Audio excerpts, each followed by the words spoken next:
Bonjour Thibaut de Montbrial. Bonjour.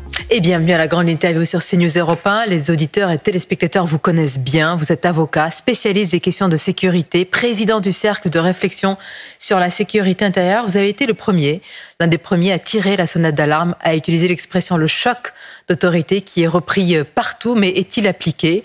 Je vous poserai des questions à ce sujet. Tout d'abord, évidemment, l'enquête autour de la terrible affaire de la petite Louise. Thibaut de Montbrial, elle s'accélère avec un principal suspect dont la garde à vue a été prolongée, ainsi que celle de ses proches. L'ADN retrouvé sur le corps de l'enfant, sur les mains en tous les cas, correspond à celui de ce suspect, ONL. L'émotion est très grande. Hier, à votre place, la policière Linda Kebab a parlé, quelles que soient les circonstances de ce meurtre et quel que soit le mobile, d'une faillite collective. Quand un enfant est tué ainsi dans notre pays, il y a une faillite générale. Est-ce que vous partagez ce constat ? Bien sûr. Il n'y a rien de plus effroyable que la mort violente d'un enfant. C'est un échec de tout le monde. Je voudrais dire ce matin ma profonde émotion, d'abord comme papa, ensuite comme citoyen, et enfin, bien sûr, comme personne qui travaille depuis longtemps sur ces questions de sécurité. C'est la douleur des familles dont j'en accompagne régulièrement devant les cours d'assises comme avocat. Les douleurs sont indicibles, et j'ai bien sûr ce matin une pensée pour la famille de Louise. Une fois qu'on a dit ça, il y a une chose qui a bien fonctionné après, au moins ça, c'est que l'enquête a été remarquable, et je voudrais saluer ce matin le travail des policiers de la police judiciaire et du juge d'instruction qui ont abouti très vite à des résultats qui ont d'abord écarté les premières personnes qui avaient été interpellées. Il y a des vérifications qui ont été faites, le système a fonctionné, les gens ont été mis hors de cause, et ensuite on est arrivé à des gens, semble-t-il, plus impliqués, mais le reste de la suite nous le dira.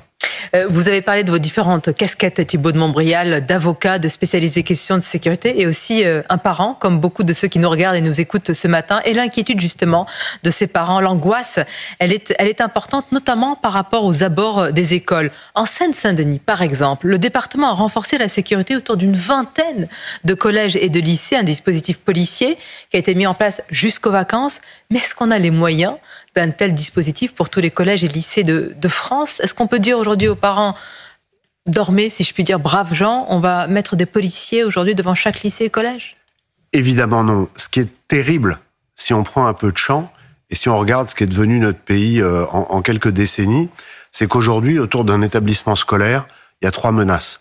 La première, c'est la menace du prédateur contre les enfants, qui est une menace séculaire et qui malheureusement a toujours fait partie des sociétés humaines, mais c'est pas pour ça, évidemment, qu'il ne faut pas tout faire policièrement et judiciairement pour la minimiser.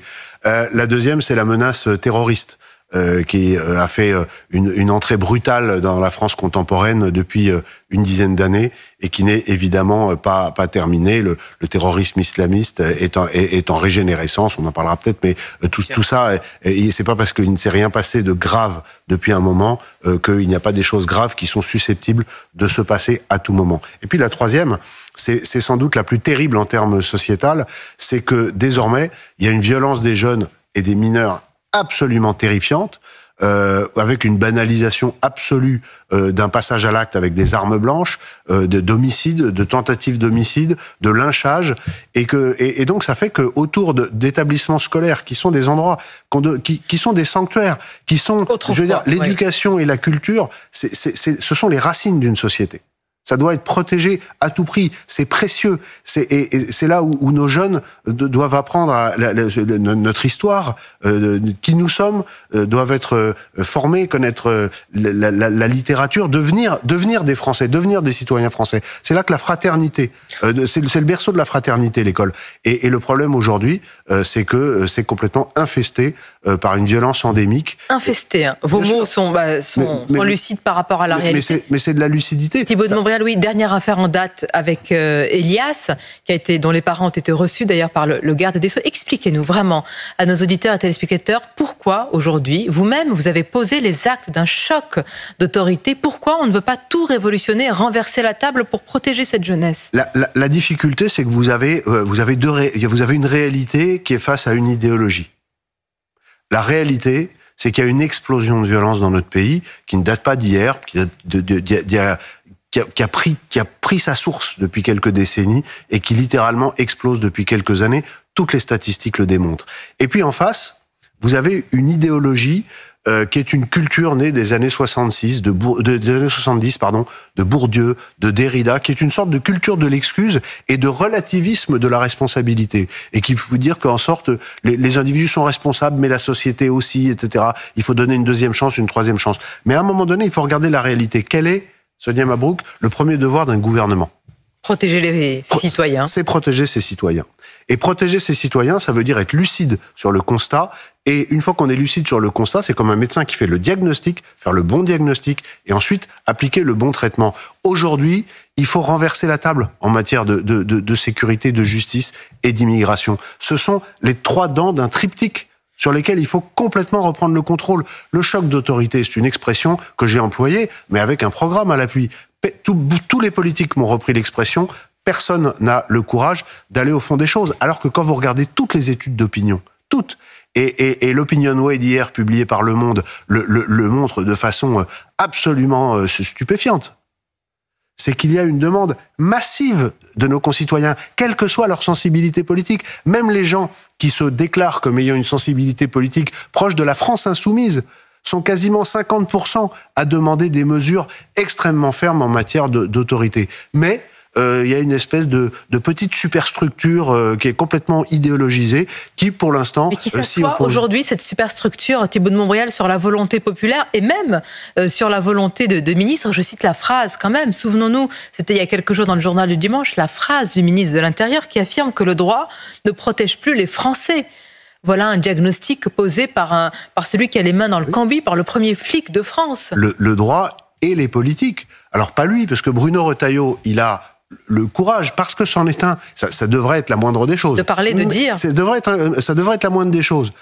Mais on se met à trouver à un ministre, en l'occurrence à Bruno Retailleau, le courage de continuer à dire une fois en poste ce qu'il disait et ce que la plupart disent lorsqu'ils n'y sont pas.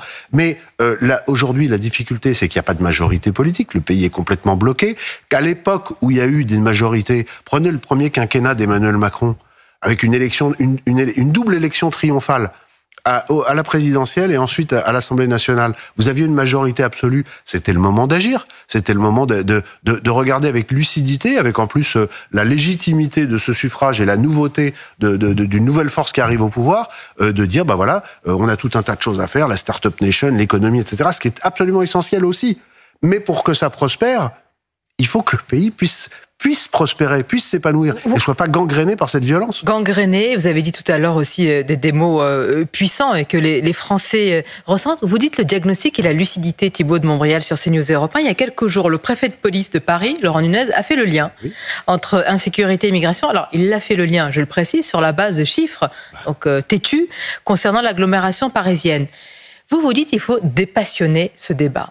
Comment on fait aujourd'hui, comme font d'autres pays nordiques, avec la gauche qui s'empare de ces sujets pour dépassionner ce débat et enfin en parler avec des chiffres et un diagnostic réel? Je pense que l'immigration, c'est la mère des batailles, parce que l'immigration massive et incontrôlée dans notre pays a abouti à des déséquilibres que les Français ressentent, que les Français vivent au quotidien et qui se trouvent matérialisés dans les chiffres de la délinquance, du coût social et du développement galopant de l'islamisme dans notre pays. Donc le dire, ce n'est pas être d'extrême droite. Ce n'est pas... Non, dire le réel, dire que le soleil se lève le matin, ça n'est pas être de droite, de gauche, du centre, rouge, vert ou jaune, c'est simplement dire la réalité. Donc ça, ce sont les chiffres qui sont incontestables, et on va pas rester sur les chiffres, parce que le préfet de police l'a dit, les statistiques le démontrent. Allez regarder le compte Twitter de Marc Vanguard, qui est un pseudonyme et qui sort des statistiques exclusivement fondées sur des chiffres officiels des différents ministères français et européens. Tout ça est absolument clair. Maintenant, l'immigration ne doit pas être un sujet passionnel. Moi, je ne sais pas si l'immigration est oui ou non une chance pour la France. Vous ne voulez pas répondre à cette question? Je ne sais pas. Mais vous savez pourquoi? Parce que vous avez une opinion personnelle, mais vous estimez que c'est pas mais surtout, ça ne m'intéresse pas. Mais surtout, ça m'intéresse pas. Qu'est-ce qui vous intéresse? Ce qui m'intéresse, c'est que les gens se reprennent, fassent un pas de côté et comprennent que l'immigration n'est rien d'autre qu'un sujet majeur de souveraineté et qui ne doit pas être traité par la passion mais par la raison, avec la réponse à ces questions. Est-ce que, à date, et ce ne sera pas forcément pareil dans 2 ans, et ce n'était pas forcément pareil il y a 5 ans, la France a oui ou non d'une immigration? Si oui, laquelle? Une immigration de travail? Oui, non. Pour quel métier? Ensuite, cette immigration, est-ce qu'elle a des conséquences sécuritaires? Est-ce qu'elle a oui ou non des conséquences sociales? Est-ce qu'elle a oui ou non des conséquences culturelles? Est-ce que la France a le droit, oui ou non, comme un État souverain qu'elle est, de choisir qui elle veut faire rentrer, pour combien de temps, à quelles conditions? Pourquoi ces questions ne sont-elles pas posées aux Français? Parce que le débat est hystérisé aussitôt. Et c'est insupportable. C'est insupportable. Les gens ne répondent à ce débat, à cette question, non pas par des arguments rationnels, mais avec des passions. Moi, je pense qu'il y a 5 choses à faire. Si vous me donnez 5 mesures fortes. 5, c'est à la fois des mesures et des changements de paradigme. La première, c'est d'arrêter de raconter n'importe quoi en faisant croire aux Français que la France a toujours été une terre d'immigration et que donc il y aurait une sorte de continuité. C'est absolument faux. La France est devenue une terre d'immigration au milieu du 19e siècle à cause de la révolution industrielle. Et cette évolution est restée chrétienne jusqu'au début des années 1960, où elle est devenue musulmane, ce qui a induit un changement culturel majeur. La deuxième chose, c'est qu'il faut casser l'attractivité de notre pays. La France reste le pays le plus attractif d'Europe. 1/4 des visas donnés en Europe le sont en France. 1/4. La France accueille 1/4 de l'immigration européenne. C'est hallucinant. Tout ça, c'est l'attractivité. On ne peut pas, l'État-providence ne peut pas vivre avec la porte ouverte. Le troisième point, c'est qu'il faut assumer, c'est la question des renvois des gens qui doivent être expulsés. Il n'y a que 7% des OQTF qui sont exécutés. Eh bien, il faut assumer des bras de fer. Mais des bras de fer sans état d'âme. C'est pas une question morale. Attendez, et assumer les conséquences de ces bras de fer. Vous savez bien, Thibault de Montréal, vous avez des contacts, et nos auditeurs et téléspectateurs le savent, auprès de la police, des gendarmes, des services, évidemment, des GSE, des GSI. Beaucoup vous disent, assumer un bras de fer, c'est assumer des tensions grandissantes, communautaires sur notre sol. Elles le sont déjà, ces tensions présentes. Et plus on va attendre, plus elles vont continuer à monter. Si vous voulez, il y a un moment où il faut que la grenouille qui est dans l'eau, qui est en train de bouillir, sorte de la casserole avant de mourir.